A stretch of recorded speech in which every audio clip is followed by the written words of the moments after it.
What is taxonomy?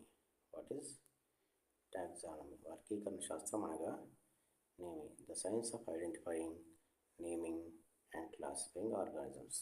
The science of identifying, naming and classifying organisms is called taxonomy. వర్గీకరణ శాస్త్రం అనగా జీవులను గుర్తించి వాటికి పేర్లు పెట్టి వాటిని వివిధ వర్గాలుగా, గ్రూపులుగా వర్గీకరించడాన్ని వర్గీకరణ శాస్త్రం అని అంటారు.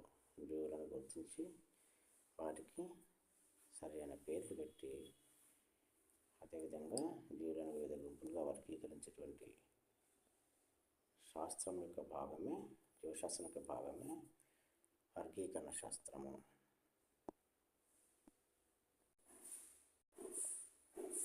Who is known as the father of taxonomy? Who is known as the father of taxonomy? వర్గీకరణ శాస్త్ర పితామహుడని ఎవరిని పిలుస్తారు? Carolus von Linnaeus. Carolus von Linnaeus. Carolus von Linnaeus is known as the father of taxonomy. వర్గీకరణ శాస్త్ర పితామహుడని కెర్లస్ van లిన్నెయస్ను పిలుస్తారు.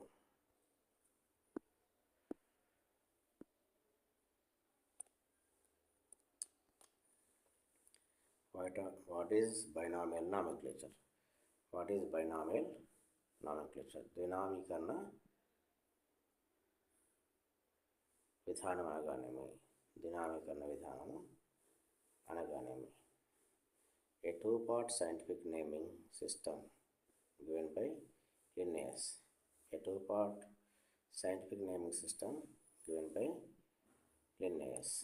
One is genus name, the other one is species name.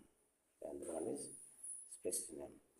రెండు పదాలున్న పేర్లతో పిలిచేటువంటి విధానాన్ని, జీవులను రెండు పదాలున్న పేర్లతో పిలిచేటువంటి విధానాన్ని ద్వినామీకరణ సిద్ధాంతం అని పిలుస్తారు. ద్వినామ నామీకరణము అని పిలుస్తాము. ద్వినామ నామీకరణము అని పిలుస్తాము. Binomial nomenclature. మొదటి పదమేమో ప్రజాతిని చూపిస్తుంది, రెండో పదమేమో జాతిని సూచిస్తుంది. ఇది లిన్నెయస్ ప్రవేశపెట్టిన విధానం. కెర్లస్ వాన్ లిన్నెయస్ ప్రవేశపెట్టినటువంటి విధానము ద్వినామ నామీకరణము. Binomial nomenclature was introduced by Linnaeus, Carolus von Linnaeus.